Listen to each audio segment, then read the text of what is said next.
Hey, I watched the premiere of the new sitcom, The Wonder Years.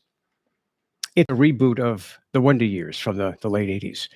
Hi, I'm Scoot. Welcome to the Scoot on the Air YouTube channel. I want to welcome those of you who are new subscribers. Thank you for subscribing to our channel. You know, we're just building this. And so by becoming a subscriber, you're helping us build this. And, you know, I don't know exactly when, but this is going to develop over time and be better than it is now.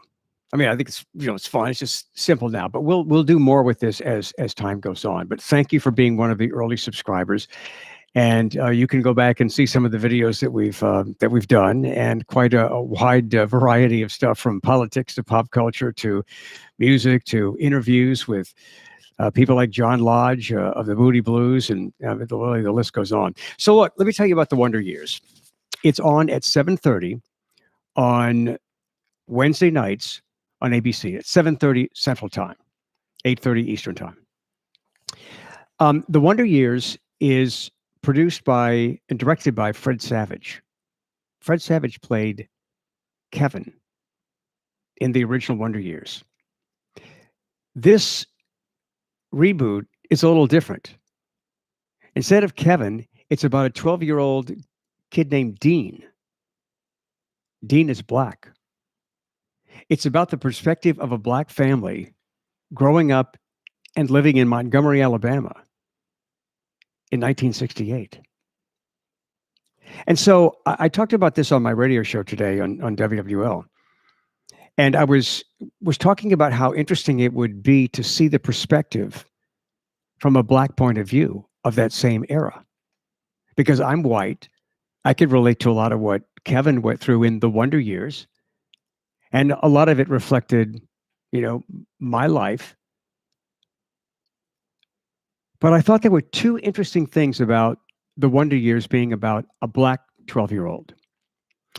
One of them is seeing a different perspective, seeing life with other kids and just stuff that was going on in your family, seeing it from the perspective of a black preteen. The other reason I thought it was really good was that it might actually show that we have a lot in common. That even though it's a black family, there are common denominators with what we dealt with as a white family. And so I thought that was really, really fascinating. All right, so the show was great. Look, the sister's wearing a Panther Power t-shirt from the Black Panther Party. So that was kind of interesting. By the way, this is narrated by Don Cheadle.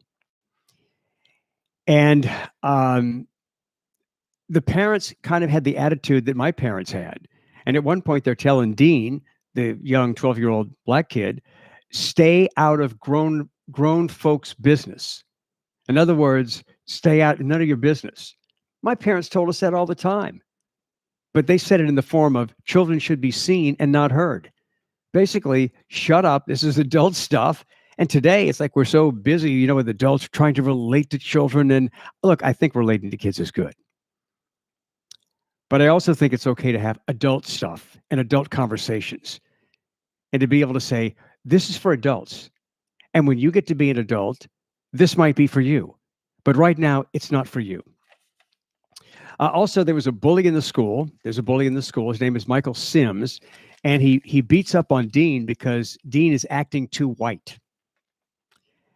And then the show is kind of based on this idea of in school, whether or not there's a debate about whether or not the black kids should play the white kids in baseball. Now, remember, this was 1968. So even though there was integration, everybody wasn't together. There was still some separation. An interesting scene with the parent, Dean's dad, and the coach, both trying to coach the dad's son, Dean, both trying to coach Dean. And then they get into an argument about who's the boss here, who's the coach, who knows what's best for this kid. Very common with families in general. It doesn't matter what color you are. Their families that, their fathers and mothers that get into arguments with coaches over how their kids playing. But all of a sudden, the argument becomes very, very insignificant when a white couple comes up and tells the two men arguing, the father and the coach, "We're so sorry." And they go, "What are you sorry about?" They just got the news that Martin Luther King Jr. had been shot. They didn't yet know if he was dead. And so suddenly the coach, I mean, I know I'm kind of spoiling this if you haven't seen it, but it's not like it's a thriller or a mystery. You'll still see, the action. And if you don't want to hear any more, then tune this out until you watch it. But again, I don't think there are reviews that are written about this, so this information's out there. So the coach and the father end up back together at the house. In fact, now that I tell you this, it might mean more to you when you see it. So the father and the coach end up back together, like having a beer together on the sofa as they watch the news about the shooting of Martin Luther King Jr.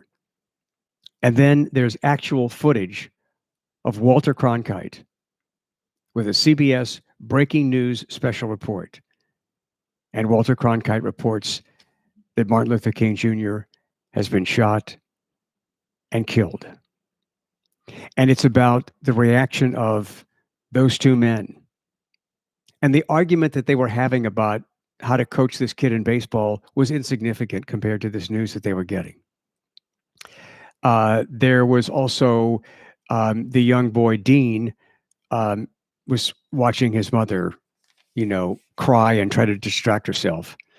So I thought that was really, really interesting. And, there was toward the end, Dean asked the question, why do people get angry and destroy their own things? And that's been a really popular conversation on my radio show on WWL. And I have the same question to ask. Why destroy the very neighborhood and the very people that you're protesting to protect? It's as dumb as people rioting and burning fires and turning over cars because their sports team won. That's just stupid. But when a protest gets out of control, the people that the protest is trying to, the protest is standing up for the group of people whose stuff is being destroyed. And so this is an indication that the show, the reboot of the Wonder Years, is going to be very, very relevant, as the original Wonder Years was. But why do people get angry and destroy their own things? So anyway, next week, okay, here's how you can see it. I wrote this down. It's 7:30 Central Time, 8:30 Eastern Time on ABC on Wednesday nights. Or you can stream it on Hulu and Hulu Plus Live TV on demand. So you can check it out on those platforms. And it will be on again next week. I'll be talking about this on my radio show tomorrow. And I invite you also to join me on Scoot on the Air Facebook and Instagram and on WWL Radio tomorrow afternoon, 1 to 4 Central Time.